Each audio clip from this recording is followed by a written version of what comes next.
দেশের স্কুল কলেজের নীতি, এই ছেলে, এখন যেগুলো প্রাইমারি হাই স্কুল দেখছেন, কলেজ দেখছেন, এগুলো কিন্তু এনজিও। ইংরেজদের যুগের এটা এনজিও। এখন যেমন ব্র্যাক এক সময় খুব খারাপ ছিল, এখন কি ব্র্যাক খারাপ? এখন তো ব্র্যাক ব্যাংকই সব কিছু, মোবাইল ফাংশন তো সব কিছু, সব তো ওদের। এখন তো আর ব্র্যাক খারাপ হয়ে নাই। ব্র্যাকের পড়াশোনা, ব্র্যাকের সুবিধা যত কিছু আছে, মোবাইল ফাংশন সব তাদের, এখন সব মিঠাই হয়ে গেছে। তো এগুলো ছিল এনজিও, এগুলো এখন শিক্ষা প্রতিষ্ঠান হয়ে গেছে। এই শিক্ষা প্রতিষ্ঠানের ছাত্র ঢোকা থেকে নিয়ে বের হওয়া পর্যন্ত, শিক্ষক ক্লাসে ঢোকা না থেকে বের হওয়া পর্যন্ত, খাতা কলম সালাম কালাম বই পুস্তক নিয়ম কানুন সব খ্রিস্টানের, একটা মুসলমানের নয়। এবং একটাও কারো কাছে খারাপ নয়, সবাই নির্দ্বিধায় একে মেনে চলছে।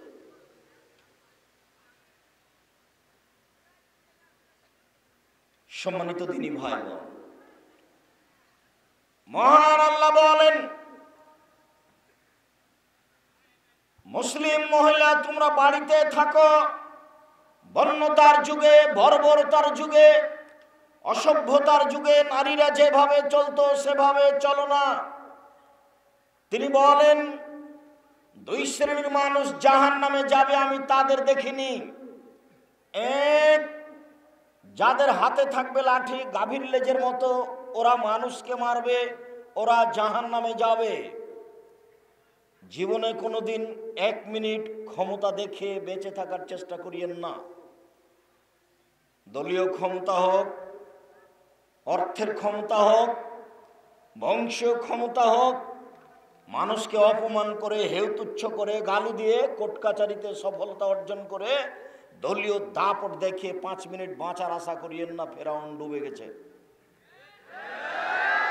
ফেরাউন যখন ডুবে গেছে তখন আমারটা সহজেই ডুবে যাওয়াটা।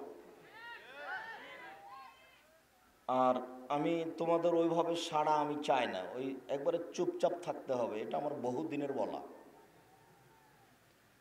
ওরকম সাড়াতে তুমি কথা ভালো করে ধরে রাখতে পারবে না, এবং এরপরে তুমি বাড়িতে গিয়ে কালকে তোমার চাচার সাথে গন্ডগোল হলে তুমি লাঠি নিয়ে বের হবা। আল্লাহ নবী বলছেন, আল মুমিন গিরুন করিম, মোমেন পুরুষ নারী হচ্ছে নরম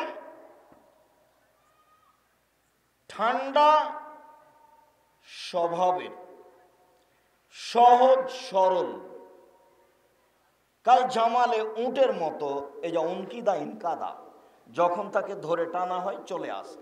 ওই যে উনি খাইস্তা না খা, যখন তাকে বসতে বলা হয় তখন বসে যায়।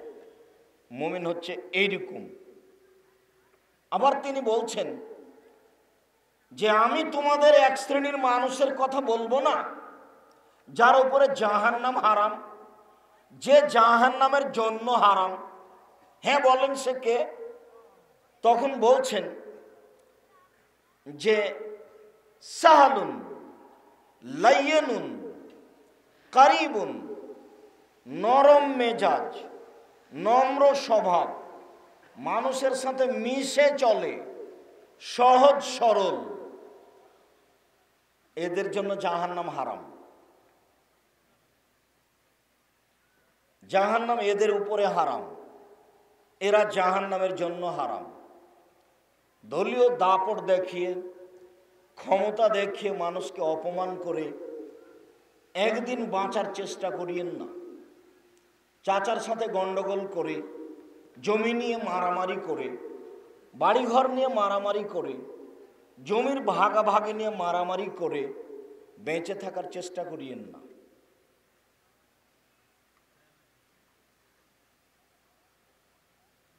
সম্মানিত দিনী ভাই বোন, রাসূল সাল্লাল্লাহু আলাইহি সাল্লাম বলছেন, নিসাউন, মহিলা, কাশিয়াতুন, কাপড় পরে থাকবে, আরিয়াতুন, উলঙ্গ, প্রায় সব কলেজ স্কুলের মেয়েদের পোশাক উলঙ্গ, প্রায় সবই। গ্রামে যেসব মেয়েরা চলছে, পড়াশোনা করে, রাস্তাঘাটে চলে, এরা সবাই উলঙ্গ। আমাদের মা চাচিরা যারা গ্রামে ছোট ব্লাউজ পরে থাকে, এরা উলঙ্গ। আমি তো আজ 30 বছর থেকে বলছি, 32 বছর থেকে, 90 সাল থেকে, যে সালোয়ার কামিজ মেক্সি চাদর পরতে হবে, শাড়ি পরলে বড় ব্লাউজ পরতে হবে, যেটা হাতওয়ালা, কবজি পর্যন্ত হবে হাত, আর নিচের দিকে কোমরের নিচে চলে যাবে, এই ব্লাউজ পরতে হবে। আপনি একজন মহিলা মানুষের কথা মানেন না কেন? চাঁপাইনবাবগঞ্জের ভাষাতে আপনি তো মানবেন না, আপনার বাপকে মানতে হবে। তা আপনি ছোট ব্লাউজ পরে আছেন কেন? আপনার স্বামী কাপুরুষ, এই জন্য আপনি ছোট ব্লাউজ পরে থাকেন কি করে? আপনার স্বামী, আপনার বাপ পশু প্রাণীর মতো, এই জন্য আপনার বাপ, আপনার স্বামী পশু প্রাণীর মতো। আব্দুর রাজ্জাক সাহেব, আপনার কথায় কষ্ট পাচ্ছি, আপনাকে কষ্ট দেওয়ার জন্যই বলছি। আর এ কথা আল্লাহ বলছেন, বুঝেও বুঝে না ওরা অন্তর আছে, বুঝে না, দেখেও দেখে না ওরা চক্ষু আছে, দেখে না, শুনেও শুনে না ওরা কান আছে, শুনে না। উলাইকা কাল আনাম, তারা পশু প্রাণীর মতো, তারা গরু ছাগলের মতো, তারা কুকুর শ্রীগালের মতো, বালহুম আদাল, বরং তার চেয়ে খারাপ। আপনার জীবিকা নির্বাহ পশু প্রাণীর মতো। টাকা ইনকাম করলে কি হবে? আপনার চলাফেরা, থাকা খাওয়া পশু প্রাণী, গরু ছাগলের মতো। যদিও চাঁপাইনবাবগঞ্জ জেলার বাড়িঘর সাতক্ষীরা জেলার বাড়িঘরের মধ্যে তফাৎ আছে। সাতক্ষীরা জেলাতে দুই দিকে দুটা ঘর, মধ্যে গরুর গাড়ির রাস্তা, এর নাম বাড়ি। এমনটা চাঁপাইনবাবগঞ্জের নেই। সব বাড়ি ঘেরা আছে, প্রায় সব বাড়িতে পেশাব পায়খানা টয়লেট আছে। এরপরেও যদি আপনার স্ত্রী ঢং ঢং করে এ বাড়ি যায়, এ বাড়ি যায়, গোটা গ্রাম নাকি তার চাচা, গোটা গ্রাম নাকি তার ভাই। কোন বেঢঙ্গা স্বভাব! সবাই এভাবে চলছে। আর বাড়িতে সব মুরব্বীরা ঢুকছে, বাড়িতে আছো গো, এভাবে ঢুকছে কেন? মুখখান বন্ধ হয়ে সালাম দিতে পারেন না? আসসালামু আলাইকুম। এই ছেলে, তোমাকেই বলছি, তুমি সালাম দিয়ে ঢুকবা, তোমার বাপ সালাম দিয়ে ঢুকবে, তোমার মা সালাম দিয়ে ঢুকবে, বাধ্য। সালাম দিয়ে ঢুকতে হবে, বাধ্য। সালাম দিয়ে যদি ঢুকো, বাড়িতে শয়তান থাকবে না। আর সালাম ছাড়াই যদি ঢুকো, তাহলে বাড়িতে শয়তান থাকবে। বাড়িতে আছো গো, এভাবে ঢোকাটা হলো গরু ছাগলের মতো। গরু যখন বাহির থেকে গোয়ালে নিয়ে আসছি, গোয়ালে, তখন গরু কিছু বলতে পারে কি? পায়ের শব্দ শুনতে পাবে, কিছু বুঝতে পারে, তো গরু আসছে। তা আমিও বললাম বাড়িতে আছো গো, তো ওর যাওয়া আর আমার যাওয়া একই। তা আল্লাহ বলছে এটা গরু ছাগলের মতো। ভাত খাই, বুদ্ধি আছে, কাজ করি, মুখ আছে, হাত আছে, গরু ছাগলের মতো ঢুকবো কেন? পশু প্রাণীর মতো ঢুকবো কেন? বলেন সালাম দিয়ে ঢুকবো, বলেন ইনশাআল্লাহ। মুখখান খুলল না সহজ সব ছেলের। এই ছেলে, এই কথা বুঝুনি, সালাম দিয়ে ঢুকবো, বলো ইনশাআল্লাহ। এমনও আদেশ হয়েছে যে বিনা সালামে যদি কেউ ঢুকে যায়, তাহলে বাড়িতে যারা আছে ওরা ব্যাক করে পাঠাবে, যাও বাইরে যাও। আবার আল্লাহর নবী বলছেন, আবখালুন নাস মান বাখালা বিসালাম, সবচেয়ে কৃপণ সেই যে সালাম দেয় না, যে সালামে কৃপণ। সবচেয়ে কৃপণ সেই যে সালামে কৃপণ। আবার আল্লাহ রাসূল বলছেন, সবচেয়ে উত্তম ওই যে আগে সালাম দেয়। আপনি তো মাস্টার মানুষ, মাস্টার ডিগ্রি পাস মানুষ, একটা ছেলে সামনে পড়েছে, আপনি অপেক্ষা করছেন ছেলেটা সালাম দিবে কখন, ছেলেটা সালাম দিবে কখন। ছেলেটা সালাম দিল না, আপনিও চলে গেলেন। এই যাওয়াটা কেমন হলো বলো তো? ছেলে এটা কেমন হলো গো? গরু ছাগলের মতো। আপনি মাস্টার ডিগ্রি পাস হন, না হলে আপনি উমার ফারুক হন, তাতে কি আছে? আপনি সামনে লোক আছে, আপনি আগে সালাম দিবেন, আপনি সবচেয়ে উত্তম মানুষ। আপনি যদি উমার রাদিয়াল্লাহু তাআলা আনহু হন, তবু সালাম দিতে হবে। উমার কথা কেন বলি জানেন? মাঝে মধ্যে উমারের ঈমান দেখে আল্লাহর নবী অবাক হতেন। আল্লাহর নবী বলতেন, উমার, তোমার ঈমান এমন ঈমান যে তুমি যে রাস্তা দিয়ে হাঁটো, ওই রাস্তা দিয়ে শয়তান হাঁটে না।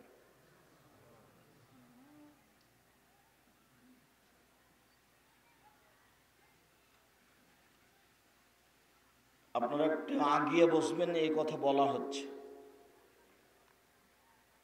সম্ভবপর যে যেখানে থাকেন, খুব একটা ঠান্ডা নেই, বসে থেকে আলোচনা শোনেন। আপনাকে দীর্ঘ সময় কথা বলে কষ্ট দিব না, এমন কাজ আমি করতে চাই না। খুব সহজেই এক পর্যায়ে ছেড়ে দেবো ইনশাআল্লাহ। বলছিলাম সম্মানিত দিনী ভাই বোন, যারা মহিলারা এই নগ্ন পোশাক পরে চলছে, মা চাচি খালা ফুবু বোন, লাইট খোলনা জানা, এরা জান্নাতে যাবে না। ওলা ইয়াজেদ না রিহা, এরা জান্নাতের গন্ধ পাবে না। ওই না রিহা আলা তুজাদু মিন মাসিরাতে কাদা ওয়া কাদা, যে জান্নাতের গন্ধ 1 বছরের দূরত্ব পথ থেকে পাওয়া যায়। জান্নাতে যাবে না, তাহাজ্জুদ পড়ে লাভ হবে না, হজ করে লাভ হবে না, পোশাক পরিবর্তন করতেই হবে। এবং মানুষের বাড়িতে সহজে ঢুকে যাওয়াটা বন্ধ করতে হবে। যদি চাচাতো চাচারা গ্রামবাসী ঢুকেই যায়, তাহলে আপনাকে তাড়াহুড়া করে ঘরে উঠে যেতে হবে।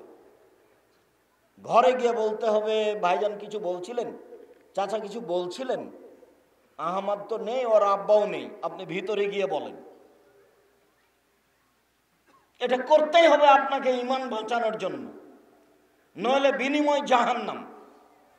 আল্লাহ তাআলা বলেন, ওয়াইজা সাআলতুমুহুন্না মাতান ফাসআলুহুন্না মিন ওয়ারাই হিজাব, পৃথিবীর মানুষ তোমরা যদি তাহলে অন্তরাল থেকে নেও, 8 থেকে নেও। ছাত্রছাত্রী একসাথে পড়ে, একসাথে গল্প করে, সবার হাতে মোবাইল আছে, সবার হাতে ল্যাংটা মেয়ে নাচে, জেনা ফ্রি। জেনা কোনো পাপের কাজ নয়। আল্লাহ রাসূল বলছেন, এমন একটা সময় চলে আসতে ইস্তাহিলুল হারা, আমার উম্মাত জেনাকে হালাল মনে করবে। অবাক কথা, জেনাকে হালাল মনে করবে। জেনার মতো মহাপাপ পৃথিবীতে, জেনার মতো কঠোর শাস্তি আর কোথাও নেই। চুরি করলে একটা হাত কাটা গেল, আবার চুরি করলে একটা পা কাটা গেল, বেঁচে আছে। আর জেনা অবস্থা এত খারাপ, বিবরণ দেওয়া যায় না। তিনি বলছেন 3 শ্রেণীর মানুষকে হত্যা করতে হয় তাহাজ্জুদ পড়লেও, হজ করলেও। এক, কেউ যদি বলে আমি কোরআন মানি না, তাহলে তাকে হত্যা করতে হবে। কেউ যদি বলে গাভীর দুধ হারাম, তাহলে তাকে হত্যা করতে হবে। 2, কেউ যদি কাউকে হত্যা করে তাহলে কেসাস নিতে হবে। আপনি আমাকে হত্যা করেছেন, আমার বাপ মা আপনাকে হত্যা করে নেবে, তার নাম কেসাস। 3, কেউ যদি বিবাহ করার পরে জেনা করে তাহলে তাকে হত্যা করতে হবে। কেউ যদি বিবাহ করার পরেও জেনা করে তাহলে তাকে হত্যা করতে হবে। 3 শ্রেণীর মানুষকে হত্যা করতে হবে। 2 শ্রেণীর মানুষের বাঁচার পথ আছে। এক, বলেছে কোরআন মাজিদ মানি না, সরকারিভাবে তাকে হত্যা করতে হবে। নিয়ে যাওয়া হয়েছে ফাঁসির মঞ্চে, ফাঁসটা গলায় দেওয়া হয়েছে, তখনও বলছে আমার ভুল হয়েছে, আমি কথা ফিরিয়ে নিলাম। কোরআন মাজিদ আল্লাহর বিধান, কোরআন মাজিদ আল্লাহর বিধান, আমি কথা ফিরিয়ে নিলাম, ফাঁস থেকে তাকে সরিয়ে নিতে হবে, বেঁচে গেল। 2, কেসাস, আমাকে হত্যা করা হয়েছে, আমার বাপ মা আপনাকে হত্যা করে নিবে, এই সিদ্ধান্তে গলায় ফাঁসি দেওয়া হয়েছে সরকারিভাবে। এখন আমার বাপ মা বলছেন না, থাক থাক থাক, আমরা মাফ করে দিলাম, আমরা মাফ করে দিলাম, তাহলে একে ফিরে আসতে হবে, এর ফাঁসি হবে না। বিবাহ করার পরে যদি জেনা করে তাহলে তাকে বাঁচানোর পথ পৃথিবীতে নেই। বিবাহ করার পরে কেউ যদি জেনা করে, তাকে যদি বাঁচাতে হয়, তাহলে মুহাম্মদ সাল্লাল্লাহু আলাইহি সাল্লামকে আবার পৃথিবীতে আসতে হবে। যেহেতু মুহাম্মদ সাল্লাল্লাহু আলাইহি সাল্লাম আর কোনোদিন পৃথিবীতে আসবেন না, কাজে তাকে বাঁচানোর পথ আর কোনোদিন বের হবে না। যে জেনা অহরহ হচ্ছে, যেই জেনা মনে হচ্ছে কোনো পাপই নয়। কতগুলো সিদ্ধান্ত মানুষের ভিতরে নেই, মানুষ ওটা করতে পারবে না।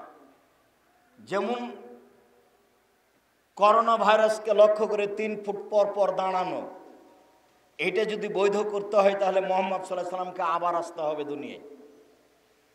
যেহেতু মুহাম্মদ সাল্লাল্লাহু আলাইহি সাল্লাম আর কোনোদিন আসবেন না, কাজে 3 ফুট পর পর দাঁড়ানো বৈধ হবে না। আমি কোনোদিন 1 সেকেন্ডের জন্য করোনা ভাইরাসকে বিশ্বাস করিনি, 1 মিনিটের জন্য তা গ্রহণ করিনি। আমি বলেছি যাকে করোনা ধরেছে আমি তাকে গোসল দেওয়াবো, মারা গেছে, এতে যদি আমাকেও করোনা ধরে তা আমি বলবো পৃথিবী সৃষ্টির 50,000 বছর পূর্বে আমার ভাগ্যে লিখা ছিল তাই ধরেছে। আমি এই কথা বলবো না যে ওর গায়ে ছিল আমি তাকে গোসল দিয়েছি সেজন্য ধরেছি। আমি অল্প দিন বাঁচতে এসে শিরক করে মরতে রাজি নই। অল্প দিন বাঁচতে এসে শিরক করে মরতে রাজি নই। আজ না হয় আগে মরে গেলাম করোনার কারণে, 10 দিন পরে তো মরাই লাগবে। মালাকুল মউত মুসা আলাইহিস সালামের কাছে গেছেন, মুসা আলাইহিস সালামকে বলছেন যে আপনার জান কবজের জন্য এসেছি। বলার সাথে সাথে মুসা আলাইহিস সালাম এক থাপ্পড় দিয়ে মালাকুল মউতের একটা চোখ কানা হয়ে গেছে। তো মালাকুল মউত এখন আল্লাহর কাছে এসে বলছে আপনি এমন মানুষের কাছে পাঠালেন যে মরতে চায় না, তাই ঠিক আছে আপনি যান, গিয়ে আপনি বলেন যে মুসা আপনি গাভীর গায়ে হাত রাখেন। হাদিস বুখারী মুসলিম। গাভীর গায়ে হাত রেখে বলেন যে হাতের নিচে যত লোম আছে এই পরিমাণ বাঁচবেন, তারপরে মরণ।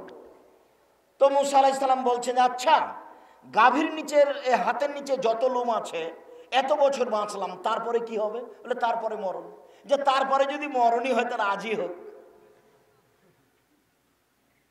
হাদিস তো বুখারী মুসলিম।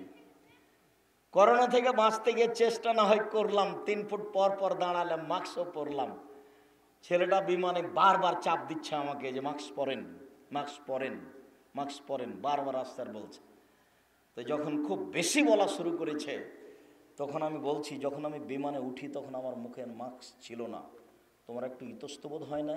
তুমি তখন আমাকে নেমে যেতে বলতে পারো নি, এখন বলছো কেন? জোর করে চাপ দিয়ে কিছু বলো না। আমি মাস্ক পরে করোনা ঠেকিয়ে বাঁচতে রাজি নই। তো এখন দুবাইয়ে গিয়ে ওই আমার সাথে যে দাঁড়ায় তাকে বলি আবার পায়ে পা মিলিয়ে দাঁড়ান না, আরে জরিমানাই তো লাগবে, ফাঁসি হবে না। জরিমানাই লাগতে পারে, ফাঁসি হবে না, মানে সাহসই করে না কেউ। আমি যাকে নিয়ে মসজিদে ঢুকি তাকে বলি আমার পায়ের সাথে পা লাগিয়ে দাঁড়ান, জরিমানা হতে পারে, ফাঁসি হবে না। দেখি কত টাকা জরিমানা হয়। মাস্ক না পরলে 3,000 দিরহাম জরিমানা। 1 টাকা সমান 30 টাকা, তাহলে 30,000 3,000 কত গো? 90,000।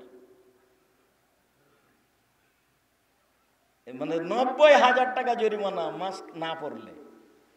কিছুদিন ছিল, যদি আমি ব্যবহার করিনি কোনো সময়, আল্লাহ আলাম, আমি জরিমানাও দেখিনি। সম্মানিত দিনী ভাই বোন, বলছিলাম নারী পুরুষ সামনাসামনি কথা নয়, আট থেকে অন্তরাল থেকে কথা বলতে হবে, এটা আল্লাহর আদেশ। সেখানে এইভাবে খোলাখুলি কিভাবে হতে পারে? যার কারণে জেনা এত সহজ হয়ে গেল। 3 শ্রেণীর মানুষকে হত্যা করা যায়, 2 শ্রেণীর মানুষ বেঁচে থাকার পথ পাবে, 1 শ্রেণীর মানুষ বেঁচে থাকার পথ পাবে না বিবাহ করার পরে যদি জেনায় লিপ্ত হয়। আর বিবাহ করার আগে যদি জেনায় লিপ্ত হয় 100 লাঠি পিটিয়ে 1 বছরের জন্য এলাকা থেকে তাড়িয়ে দিতে হবে, তার নাম জেনা। মহান আল্লাহ বলেন, আমাদের নবী সাল্লাল্লাহু আলাইহি সাল্লামকে বলেন, আপনি আপনার মেয়েদেরকে, আপনার স্ত্রীদেরকে বলে দেন আইয়ুদনিনা আলাইহিন্না মিন জালাবিবিহিন্না, মহিলারা যখন বাড়ি থেকে বের হবে তখন তারা চাদর গায়ে দিয়ে পর্দা পোশাক পরে বাড়ি থেকে বের হবে, এটা আল্লাহর আদেশ। বের হতে পারে, আত্মীয় স্বজনের বাড়ি যেতে পারে, বাইরে যেতে পারে, পোশাক পরে যেতে হবে, এটা আল্লাহর আদেশ। চাদর, বড় চাদর পরে যেতে হবে। উম্মু আতিয়া রাদিয়াল্লাহু তাআলা আনহা বলেন, উমিরনা নুখরিজাল হুইয়াজ ওয়া যাওয়াতিল খুদুরে ইয়াউমাল ইদাইনে। আল্লাহর নবী বললেন, মহিলারা শোনো, ঋতুবতী মহিলাকে ঈদের মাঠে যেতে হবে, যুবতী মেয়েদেরকে ঈদের মাঠে যেতে হবে, যাদের হায়েজ হয়েছে তাদেরকে ঈদের মাঠে যেতে হবে, যারা যুবতী মেয়ে তাদেরকে ঈদের মাঠে যেতে হবে। ইয়াশহাদনা জামাতাল মুসলিমিনা দাওয়াতাহুম, ওরা মুসলমানদের জামাতে উপস্থিত হবে এবং তাদের দোয়ায় উপস্থিত হবে। আব্দুর রাজ্জাক সাহেব, দোয়া মানে কি হাত তুলে দোয়া? জি না, ইকাব্বিরনা মান নাসে। ওই ঋতুবতী মহিলারাও তাকবীর পাঠ করবে অন্যান্য পুরুষের সাথে। আল্লাহু আকবার, আল্লাহু আকবার, লা ইলাহা ইল্লাল্লাহ, আল্লাহু আকবার, আল্লাহু আকবার, ওয়ালিল্লাহিল হামদ। ঋতুবতী মহিলারা কোরআন মাজিদ পড়বে, ঋতুবতী মহিলারা সুবহানাল্লাহ বলবে, ওরা আলহামদুলিল্লাহ বলবে, ওরা তাকবীর পাঠ করবে। ওরা সালাত আদায় করতে পারে না, ওরা তওয়াফ করতে পারে না, হজ উমরা করতে গিয়ে তওয়াফ করতে পারে না, সালাত আদায় করতে পারে না, দুইটা জিনিস পারে না।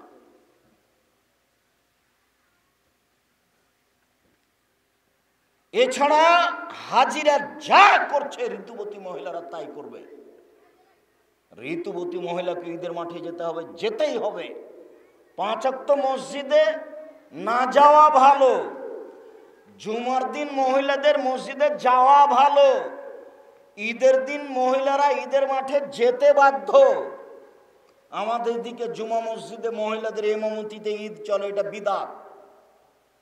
মহিলাদের ইমামতিতে মসজিদে চলে না সালাত, এটা বিদআত, এটা করা যাবে না। এখান থেকে বেঁচে থাকতে হবে, ঈদের মাঠেই যেতে হবে মহিলাদেরকে। জায়গা এবছরই করতে হবে, নইলে ওরা রাস্তায় দাঁড়াবে, নইলে ঈদের মাঠ নদীর এত মাঠে হবে, নইলে স্কুল মাঠে হবে। যেখানে ব্যবস্থা আছে সেখানে ঈদের মাঠ হবে, মহিলাদেরকে ঈদের মাঠে যেতেই হবে। যেটা মূল কথা, একজন বলল আল্লাহর নবী এহদানা লাইসা লাহা জিলবাব, আমাদের কারো যদি চাদর না থাকে, তার মানে চাদর ছাড়া তারা বাইরে যাবে না। আমাদের যদি কারো চাদর না থাকে তাহলে সে কি করবে? সে ঈদের মাঠে কেমনে যাবে? তখন আল্লাহ রাসূল বলছেন লেতুল বিসামিন সাহেবাতামিন জিলবাবিহা, কোন মহিলা তার সঙ্গীকে সাথীকে বান্ধবীকে চাদর দিয়ে দিবে, আর একজনের চাদর নিয়ে ঈদের মাঠে যাবে। দুইটা কথা, আর একজনের চাদর নিয়ে ঈদের মাঠে যেতে হবে, গায়ে চাদর দিয়ে যেতে হবে, জরুরি। উপস্থিত বৈঠকের মুসলিম বোন এদিকে লক্ষ্য করেন। এই মেয়ে কথা বলছো কেন? তোমার কথাই তো বলছি, মুখখান বন্ধ রাখতে পারো না? উপস্থিত বৈঠকের মুসলিম বোন, আপনাকে লক্ষ্য করে কয়েকটা কথা বলছে, এখানে আপনি একটু খেয়াল করেন তো। আয়েশা রাদিয়াল্লাহু তাআলা আনহা বলেন, একদা আল্লাহর নবী রাতে ঘরে ঢুকলেন। রাতে ঘরে ঢুকে ধীরে ধীরে জুতা কাপড় চোপড় খুলে বিছানায় রেখে দিলেন। তিনি আমার পাশে শুয়ে গেলেন। তিনি ভাবলেন আমি ঘুমিয়ে গেছি। আমি আয়েশা ঘুমাইনি, আমি ভান করে ঘুমিয়ে আছি, আমি দেখব তিনি উঠে কি কোনো অন্য স্ত্রীর কাছে যান নাকি। আয়েশা রাদিয়াল্লাহু আনহা খুব বুদ্ধিমতী মহিলা, তো উনি বলছেন আমি ভান করে ঘুমিয়ে আছি।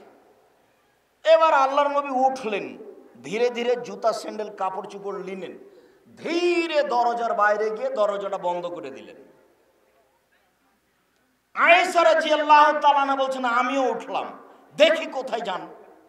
তা আমিও কাপড় চোপড় গুটিয়ে নিলাম, গায়ে মাথায় দিয়ে নিলাম। গভীর রাত, আমি ঘর থেকে বের হয়ে দেখলাম ওই যে বাকিউল গারকাদ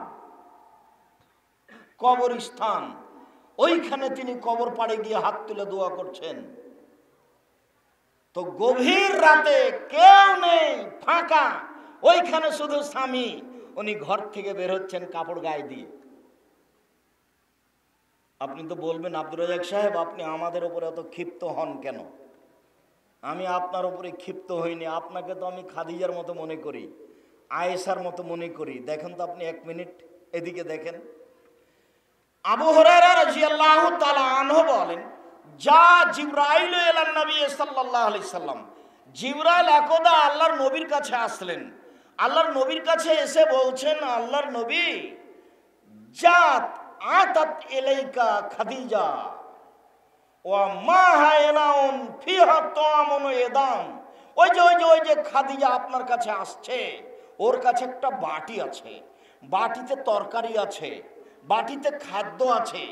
এটা আতাত ইলাইকা, যখন আপনার কাছে চলে আসবে তখন আপনি একটু বলবেন, খাদিজা ইকরা আলাইকা রব্বকে অমিন্নি, আপনি একটু খাদিজাকে আল্লাহর পক্ষ থেকে আর আমার পক্ষ থেকে সালাম দিয়ে দিবেন।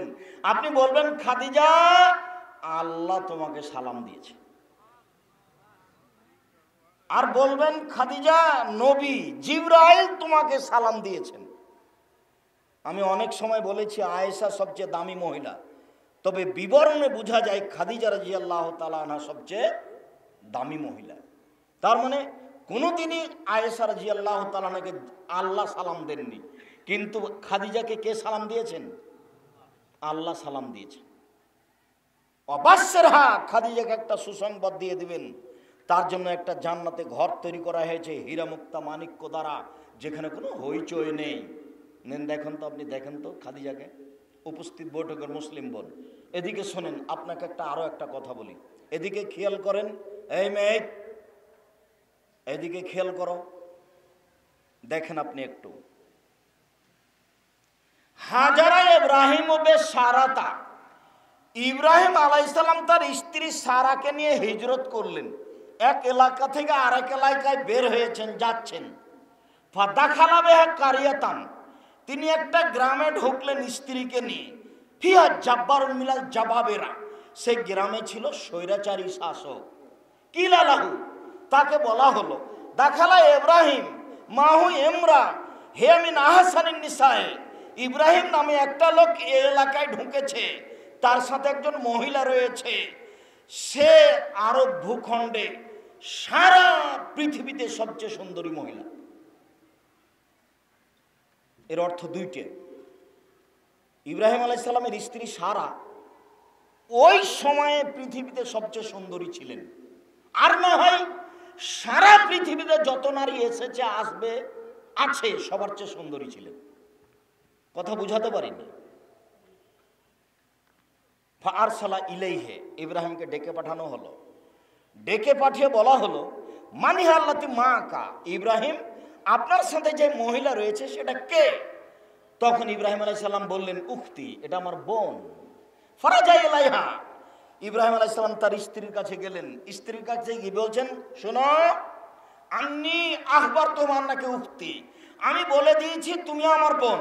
ফালা তুকাযিবি বিহাদিসি, তুমি আবার আমাকে মিথ্যুক প্রমাণ করো না। তুমি আমার বলো না যে এটা আমার স্বামী, তুমি বলবে এটা আমার ভাই।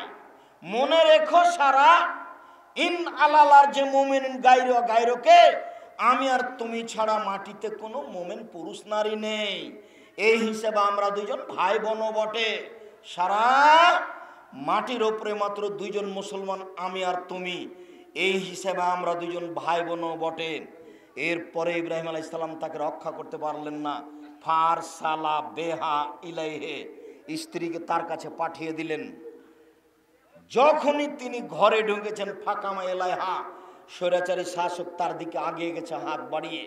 তখন সারা বলছেন থামেন, আগে অজু হবে, 2 রাকাত সালাত হবে।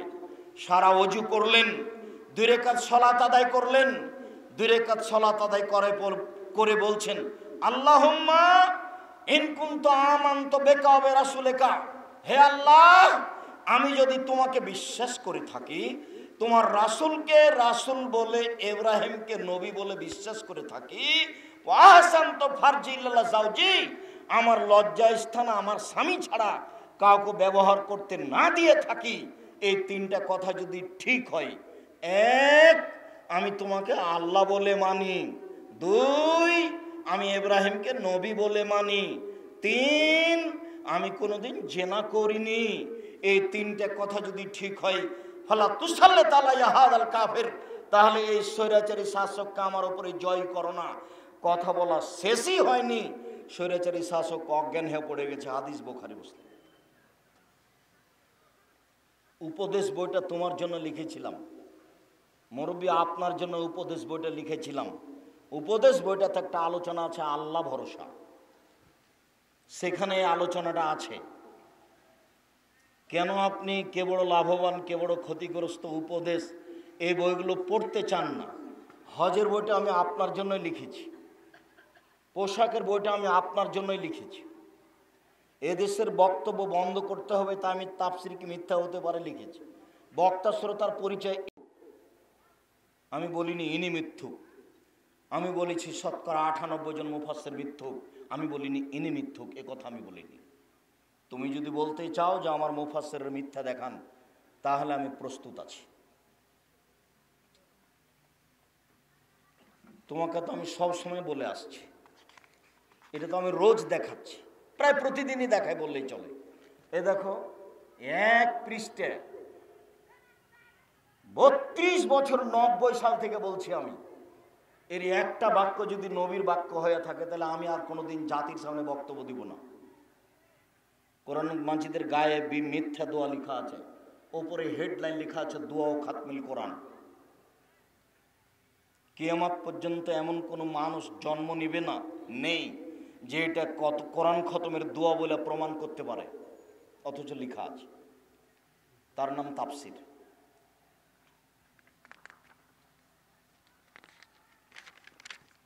এত এই পৃষ্ঠায় ছোট করে লেখা আছে নিচে, ওখানে হেডলাইন লেখা আছে দোয়া খাতমিল কোরআন, কোরআন খতমের দোয়া। আমি 30 বছর থেকে কেউ ঠিক বলে প্রমাণ করতে পারেনি। আমি আমার মরা পর্যন্ত সময় দিলাম। আমি এই কথা বলে, আমি তো আর আপনার বাড়িরই মানুষ, আমি আর কোথায় যাব? আমি তো আপনার বাড়িতেই থাকি। আমি এই কথা বলে একটা জিনিস আপনাকে আমি আশ্বস্ত করতে চেয়েছি, যেহেতু আমি আপনার বাড়ির মানুষ, আপনার ভাই, আপনার ভাতিজা, তাহলে আপনি আমার উপরে আস্থা রাখেন, ভালো হবে। উপেক্ষা করে চলার চেষ্টা করিয়েন না।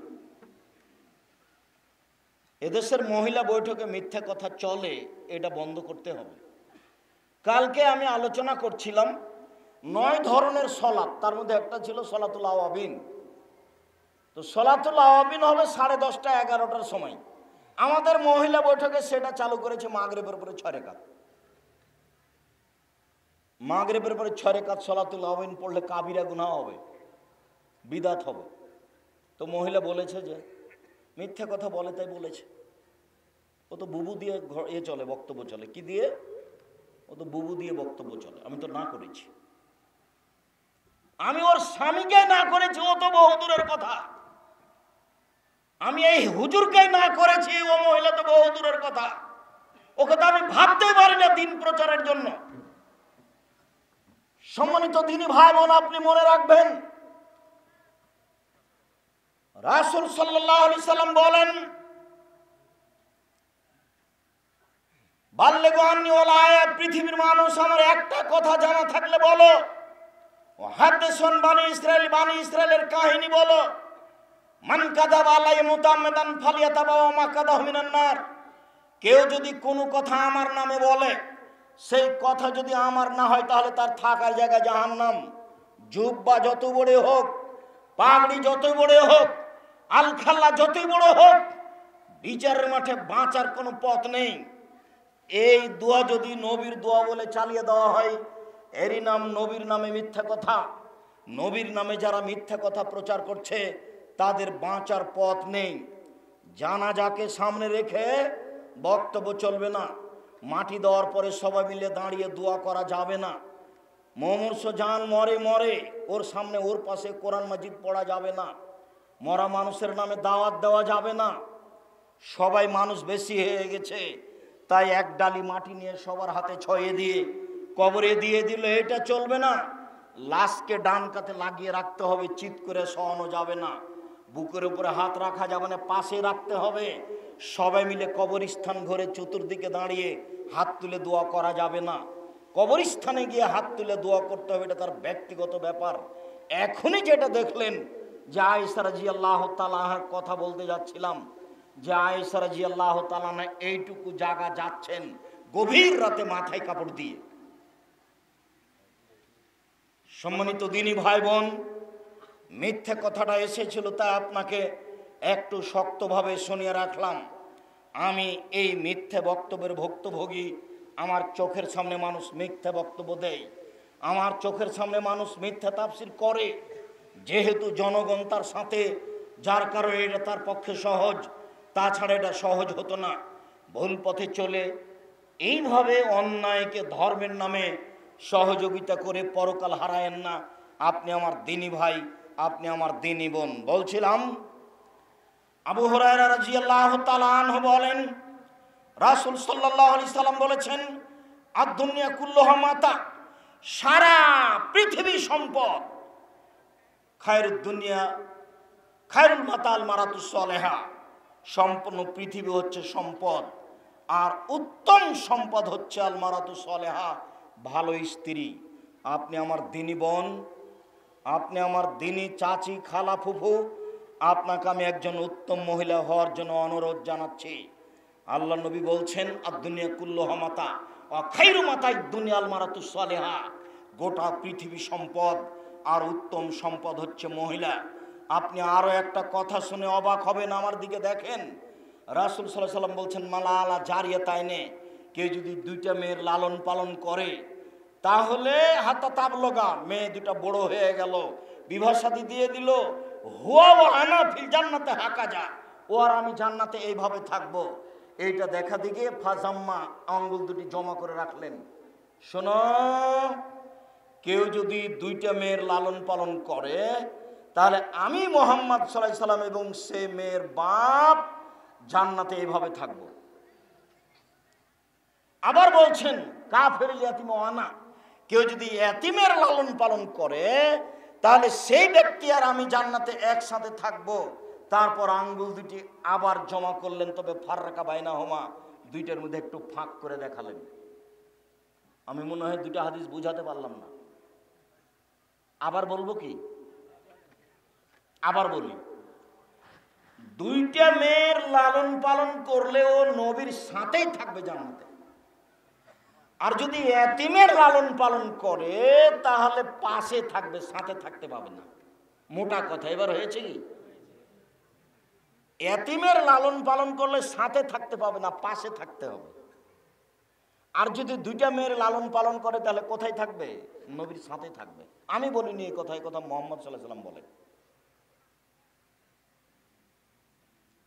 রাসূল সাল্লাল্লাহু আলাইহি সাল্লাম বলছেন, এজা সাল্লাত খামসাহা, যখন কোন মহিলা 5 ওয়াক্ত সালাত আদায় করবে, অসামাত সাহরাহা, রমজান মাসের সিয়াম পালন করবে, আহসানাত ফারজাহা, জিনায় লিপ্ত হবে না, ওয়াতাত বালাহা, স্বামীকে মেনে চলবে, ফাল তাদখুল ফি বাবিন মিন আবওয়াবিল জান্নাত, তার যে কোনো দরজায় ইচ্ছাও ঢুকে যাবে জান্নাতে।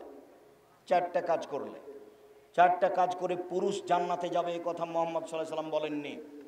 এই বাচ্চা, তুমি তো বুঝতে পারো না, তো তুমি তখন এসেছো কেন? একটু পায়ে বাহিরেই থাকতে। 4টা কাজ করে কোনো পুরুষ জান্নাতে যাবে, এই কথা মুহাম্মদ সাল্লাল্লাহু আলাইহি সাল্লাম বলেননি। তবে 4টা কাজ করে মহিলারা জান্নাতে যাবে, সব দরজায় খোলা, এই কথা মুহাম্মদ সাল্লাল্লাহু আলাইহি সাল্লাম বলেন। তবে আমি আর একটা কথা আপনাকে শোনাই, হাদিস বুখারী মুসলিম। আল্লাহ রাসূল বলছেন, কেউ যদি ওযু করার পরে বলে, আশহাদু আল্লা ইলাহা ইল্লাল্লাহু ওয়াহদাহু লা শারীকা লাহু ওয়া আশহাদু আন্না মুহাম্মাদান আবদুহু ওয়া রাসূলুহু, তাহলে এর জন্য জান্নাতের সব দরজা খোলা। আল্লাহুম্মা জাল্লি মিনাত তাওয়াবিন ওয়া জাল্লি মিনাল মুতাতাহিরিন, এই দোয়া পড়লে নেকি হবে। তবে কি নেকি হবে, এই কথা মুহাম্মদ সাল্লাল্লাহু আলাইহি সাল্লাম বলেননি। ওযু করার পরে এই দোয়া পুরুষ পড়লে জান্নাত খোলা, নারী পড়লো জান্নাত খোলা। রাসূল সাল্লাল্লাহু আলাইহি সাল্লাম বলছেন, পৃথিবীর মানুষ শুনে রেখো, আল আম্বিয়া ফিল জান্নাহ, নবীগণ জান্নাতে যাবেন, অসিদ্দিক সত্যবাদীরা জান্নাতে যাবে, অশুহাদা ফিল জান্নাহ, শহীদেরা জান্নাতে যাবে, ও নিসাও মিন আহলিল জান্নাহ, মহিলারাও জান্নাতে যাবে। এখানে সাধারণ পুরুষ নেই, মহিলারা জান্নাতে যাবে, তার সাথে একটু কথা লাগানো আছে। রাসূল সাল্লাল্লাহু আলাইহি সাল্লাম বলছেন, স্বামী যদি কোনো সময় রাগ করে, তাহলে স্বামীর হাত ধরে ক্ষমা না নেওয়া পর্যন্ত কোনো কিছু খাবে না, এই মহিলা জান্নাতে যাবে। রাসূল সাল্লাল্লাহু আলাইহি সাল্লাম বলেন, খায়রুন নিসায়ে, মহিলাদের মধ্যে সবচেয়ে উত্তম ওরাই, জান্নাতে যাবে ওরাই, আল ওয়াদুদ আল ওলুদ আল আউদ, যারা বেশি বেশি সন্তান দিতে পারে, যারা বেশি বেশি স্বামীকে ভালোবাসতে পারে, যারা বেশি বেশি স্বামীর সাথে প্রেম বিনিময় করতে পারে, এরা নারীদের মধ্যে সবচেয়ে ভালো নারী। এই কথা মুহাম্মদ সাল্লাল্লাহু আলাইহি সাল্লাম বলেন। আবু হুরায়রা রাদিয়াল্লাহু তাআলা আনহু বলেন, রাসূল সাল্লাল্লাহু আলাইহি সাল্লাম বলেছেন, খায়রুন নিসায়ে, মহিলাদের মধ্যে সবচেয়ে উত্তম মহিলা সেই এজা নাজারতা ইলাইহা সাররাতু, তার মুখের দিকে তাকালে সে আপনাকে খুশি করতে পারে। দুই, ওই যে আমার তাহা আতাথু, যেটা আদেশ করেন আদেশের সাথে সাথে পালন করে। তিন, ওই যা গিবতানহা, যখন আপনি বাড়িতে থাকেন না তখন হাফেজাত মালাকা ও নাফসাহা, সে নিজেকে, আপনাকে আর তার নিজেকে, আপনার সম্পদকে আর নিজেকে হেফাজতে রাখে। স্বামী নেই এই সুযোগে কারোর সাথে মোবাইলে গল্প করে না। এই ছেলে, তুমি বিশ্বাস করো, এখানে বহু মানুষ আছে, বহু যুবক আছে, বহু নারী আছে যারা বলে এখন আমার স্বামী নেই, তুমি পরে কথা, আমার এখন স্বামী আছে পরে কথা বলিও। তুমি তাহাজ্জুদ পড়ো কেন? তুমি তো মুনাফিক। তোমাকে বলছে, এই ছেলে তোমাকে বলছি, এইভাবে মেয়েদের সাথে প্রেম প্রীতি করে তাহাজ্জুদ পড়ে জান্নাত কেনার চেষ্টা করিও না। আজ থেকে তওবা করো, ফল ভালো হবে। আস্তাগফিরুল্লাহ ওয়া আতুবু ইলাইহি বলে কান্নাকাটি করে আল্লাহর কাছে সাহায্য চাও। যদি আল্লাহর কাছে কান্নাকাটি করে সাহায্য চাইতে পারো, তাহলে কালকে তুমি বিচারের মাঠে বিশেষ ছায়াতলে থাকবা। আল্লাহর নবী বলেন, যেদিন বিচারের মাঠে কোনো ছায়া থাকবে না, সেদিন 7 শ্রেণীর মানুষ আল্লাহর বিশেষ ছায়াতলে থাকবে।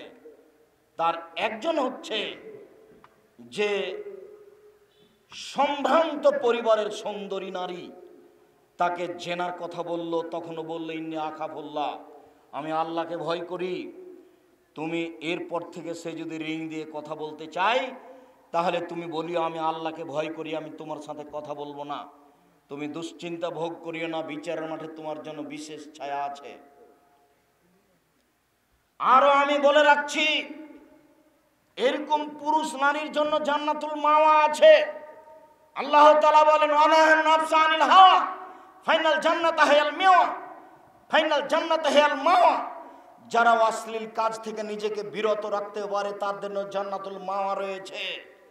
যারা অশ্লীল কাজ থেকে বিরত রাখতে পারে নিজেকে, তাদের জন্য জান্নাতুল মাওয়া রয়েছে। এ কথা আল্লাহ তাআলা বলেন। অতএব আপনি আগিয়ে আসেন, আপনার জন্য ভালো হবে, এই কথাই ঠিক।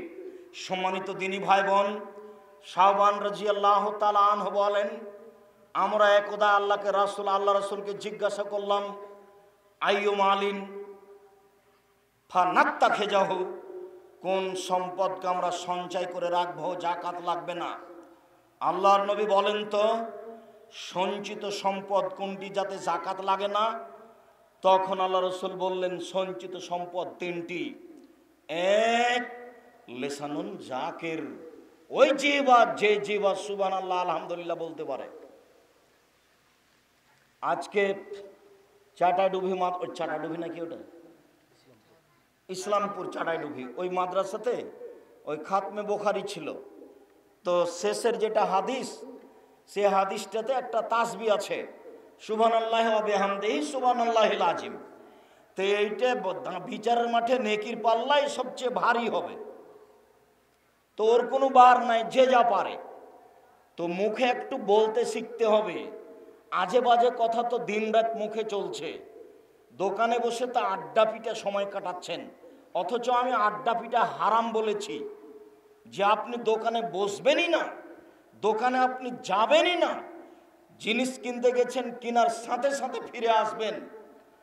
ওই সম্পদ সবচেয়ে উত্তম সম্পদ, যেই জিহ্বা আল্লাহকে ডাকতে পারে, এইটা মানুষের জীবনে সবচেয়ে দামি সম্পদ।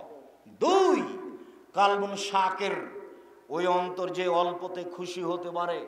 যাক, এবছর আম যা হয়েছে হয়েছে আলহামদুলিল্লাহ, যাক এবছর আমের দাম যা পেয়েছি আলহামদুলিল্লাহ। আলহামদুলিল্লাহ বলে না, খালি বলে এবছর আমের কিছু হলো না, টাকাটা মার গেল এবছর। সবসময় এটা লেগে আছে। কোনো সময় সে আল্লাহর শুকরিয়া আদায় করতে পারে না। 3 জাওজাতুন মুমিনাতুন তুইনু আলা দীনিহি, ভালো স্ত্রী যে তার স্বামীকে দিনের উপরে সহযোগিতা করতে পারে। এই ছেলে, ভালো স্ত্রী যে তার স্বামীকে দিনের উপরে সহযোগিতা করতে পারে। স্ত্রীকে সব সময় সজাগ থাকতে হবে। আজান হওয়ার সাথে সাথে স্বামীকে উঠাতে হবে, পানির ব্যবস্থা করে দিতে হবে, কাপড়ের ব্যবস্থা করে দিতে হবে, সলাতের কথা বলতে হবে, কোরআন তেলাওয়াতের কথা বলতে হবে। নিজে কোরআন তেলাওয়াত করবে, স্বামীকে কোরআন তেলাওয়াতের জন্য বলবে। বলবে যে তোমার তো কোরআন মাজিদ মুখস্থ নাই, তুমি পড়তেও পারো না, সূরা ইখলাস তুমি সকালে 3 বার বিকালে 3 বার বলবা।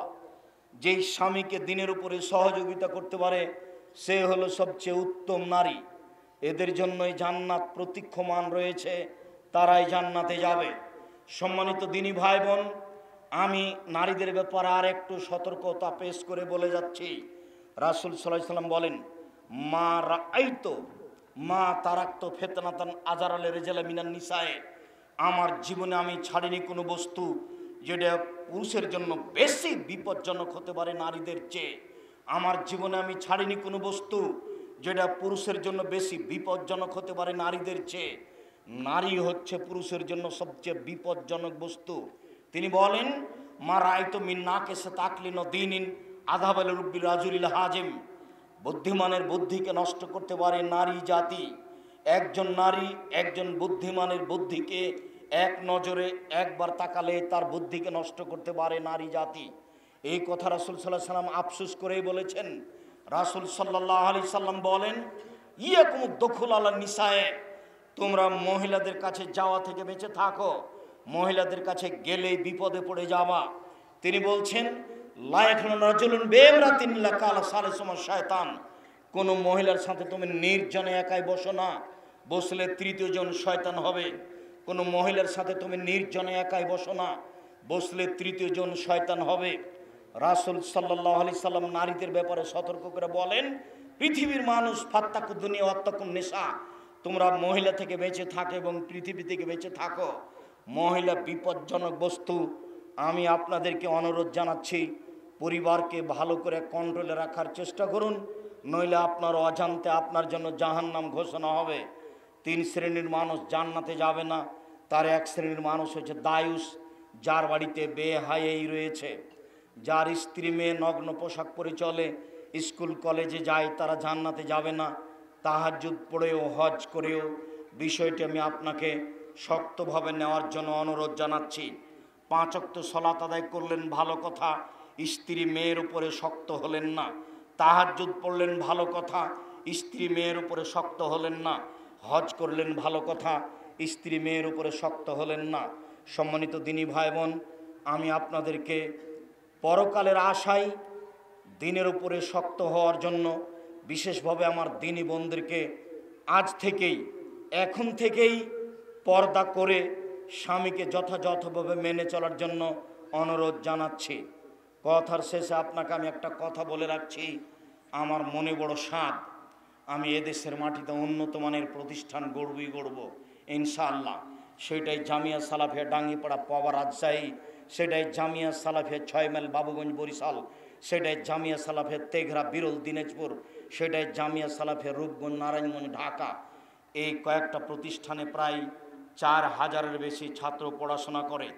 300 জন এতিম থাকে, প্রায় 250 জন শিক্ষক শিক্ষিকা কর্মচারী রয়েছে, যাদের প্রতি মাসে বেতন আছে প্রায় 30 লক্ষ। আপনাকে আমি ওইটা টেনশন ভোগ করতে বলিনি, আমি বলছি আপনি একটু দোয়া করবেন, আল্লাহ তুমি জামিয়া সালাফে কবুল করো। আর একটা অনুরোধ রাখছি, জামিয়া সালাফের পক্ষ থেকে যত বই পুস্তক আছে সেগুলো আপনাকে মূল্যায়ন করতে হবে। আপনি আবদুল্লাহর বই মিন্নাতুল বারি পড়ুন, গুরুত্বপূর্ণ বুখারীর ব্যাখ্যা। তাওজীহুল কোরআন আপনি পড়ুন, আদর্শ নারী, আদর্শ পরিবার, আদর্শ পুরুষ। আর বিশেষভাবে দোয়ার বইটি, হাত তুলে দোয়া করার প্রায় 42টি হাদিস উল্লেখ করা আছে, স্থান উল্লেখ করা আছে, কোথায় কোন দোয়া পড়তে হবে। আমার দিনী ভাই বোনকে এই বইগুলি সংগ্রহ করার অনুরোধ জানিয়ে, জামিয়া সালাফিয়ার জন্য দোয়া করার অনুরোধ জানিয়ে, জামিয়া সালাফিয়াতে ভর্তির তারিখ 1 জানুয়ারির 1 তারিখে হয়। আমি আপনাদের কয়েকটা প্রশ্নের উত্তর দিচ্ছি, সবাই স্টেজ থেকে বইগুলি সংগ্রহ করবেন, কেউ চলে যাবেন না। 100 টাকা, 200 টাকা, 250 টাকা বাড়ি যেতে যেতে খরচ হয়ে যাবে, এটা যেন আপনার কাছে ভারী না মনে হয়। বিশেষভাবে দেখেন, আদর্শ পরিবার, আদর্শ নারী, আদর্শ পুরুষ, কে বড় ক্ষতিগ্রস্ত, কে বড় লাভবান, দুয়ার বই, এই বইগুলি আছে কি না। আবদুল্লাহর বই, হাদিস মানতে বাধ্য, মিন্নাতুল বারি, এই বইগুলি। আর আজকের প্রোগ্রামটা মসজিদের উন্নয়নের জন্য। এখন দিবেন, কখন দিবেন, অবশ্যই এই মসজিদ আর ওই মক্তবুল উপলক্ষে সহযোগিতা করবেন। আল্লাহ কবুল করুক, আল্লাহুম্মা আমিন। কয়েকটা জিজ্ঞাসা, স্টেজ থেকে বইগুলি নেবেন, আমার হাতের বাম দিকে আছে। আরও মাসিক আল ইতেসাম পত্রিকা, 50টা প্রশ্নের উত্তর আছে। 12 জন মুফতি মিলে এই ফতোয়া বের করা হয়। এটা হচ্ছে জাতীয় সম্পদ, জামিয়া সালাফের মুখপাত্র পত্রিকা। ওই 25-30 টাকার জন্য কেউ খালি হাতে যাবেন না।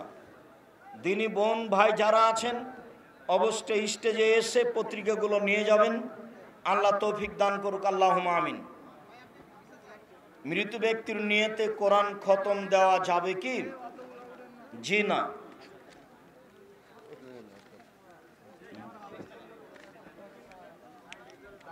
নিজের দোকানের সামনে নিজের ছবি টাঙ্গিয়ে ব্যবসা কি বৈধ হবে? জি না।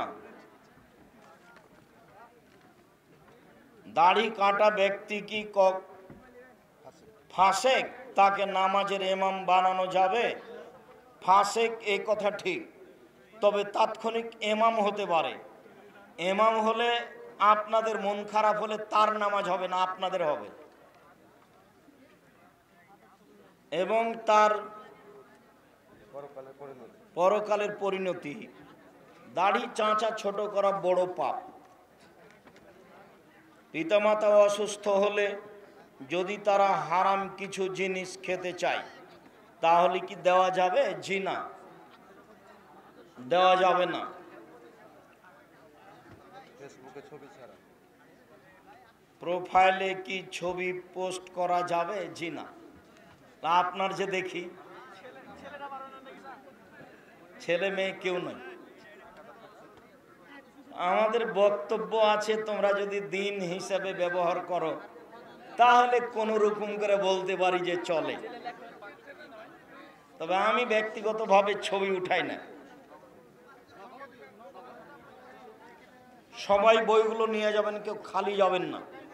আর মাসিক আল ইতেসাম পত্রিকা কেউ ছেড়ে যাবেন না। মহিলা কি মহিলা ইমাম হয়ে তারাবির নামাজ পড়াতে পারবে? জি পারবে। ঈদের পারবে না, আর জুমার পারবে না। মহিলাদের ইমামতি ঈদের মাঠে চলবে না, আর জুমার সলাতের জন্য চলবে না। এমনি তাহাজ্জুদ সলাত, তারাবির সলাত মহিলাদের ইমামতিতে চলবে। রাসূল সাল্লাল্লাহু আলাইহি সাল্লাম কি দাড়ি কাটা লোকের হাতে বায়াত গ্রহণ করেনি? মর্মে যে হাদিস আছে তা এরকম হাদিস আমার অবগতিতে নেই। আমি আমার সমাজে একই আহলে হাদিস মসজিদে নামাজ পড়তে গেলে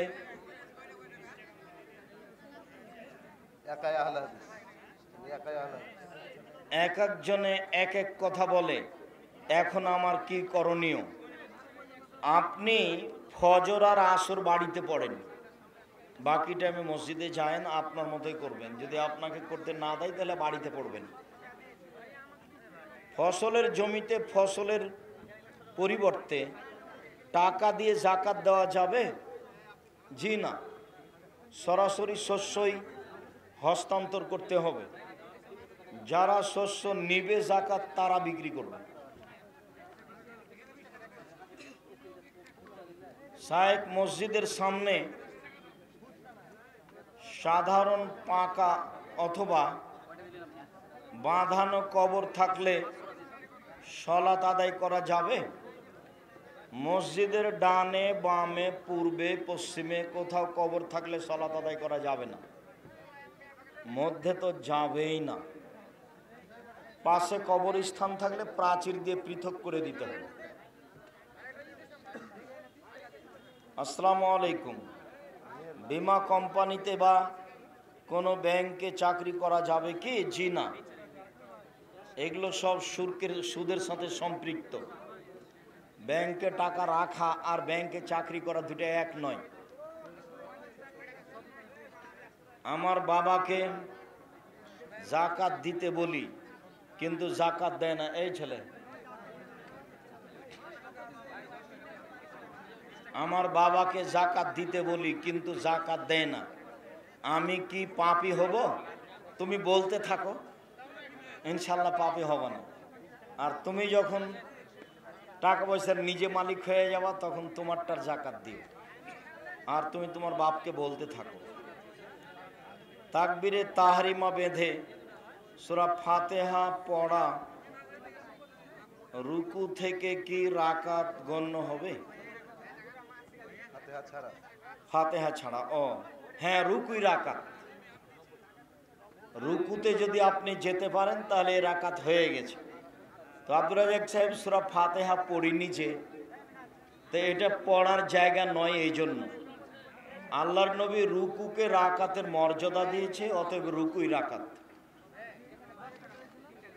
কোন ইমাম চুল দাড়ি এবং বুকের লোম কি এটা কলব করলে তার পিছনে সালাত আদায় করা যাবে? সালাত চলবে, করা হারাম, করা কাবিরা গুনাহ। মসজিদের মধ্যে চেয়ারে বসে সালাত আদায় করা যায়? পছন্দ নয়, নিরুপায় হয়ে করতে পারে। অনেক আলেমগণ বলেন যে জিহাদের জন্য ডাক দিবেন রাষ্ট্রীয় প্রধান, আর যদি রাষ্ট্রপ্রধান অত্যাচারী শাসক হয় তাহলে জিহাদের জন্য ডাক দিবেন কে? তুমি দাওয়াত দিতে থাকো, কে ডাক দিবে এইটা তোমাকে দায়িত্ব নিতে হবে না। দাওয়াত দিতে থাকো, যেদিন পরিবেশ আসবে সেদিন জিহাদ করিও, নইলে ঈসা আলাইহিস সালাম করবেন, এই ধৈর্যের পরিচয় দাও। তুমি কারো পাল্লাতে পড়ে মনে হয় এই কথা বলছো। মুসাফা করার সময় দোয়া পড়া যাবে? জি না। আসসালামু আলাইকুম, এটাই দোয়া। আসসালামু আলাইকুম। পৃথক হওয়ার পূর্বেই সব পাপ ক্ষমা হয়ে যাবে। করোনার জন্য মুসাফা করছে না, চেয়ারই রাখেনি। কি ব্যাংকের ম্যানেজার, তা আমি সালাম দিয়ে ঢুকে বলছি চেয়ারটা কোথায় ভাই আপনার সামনে? আমি চেয়ারই রাখিনি, মুসাফা করবো সেই জন্য। আল্লাহ নবী বলছেন মুসাফা করার পরে হাত দুটা পৃথক হলে কি হয়ে যাবে? দুইজনের পাপ ক্ষমা হয়ে যাবে। শরীয়ত কিভাবে মানুষের কাছে উল্টে গেছে। অজু করার সময় ঘাড় মাসে করা যাবে কি? জি না, ঘাড় মাসে করা বিদাত। হাতে মেহেদি দেওয়া যাবে কি? পুরুষের জন্য হাতে মেহেদি দেওয়া হারাম, মেয়েরা হাতে এবং পায়ে মেহেদি দিতে বাধ্য। ছেলেদের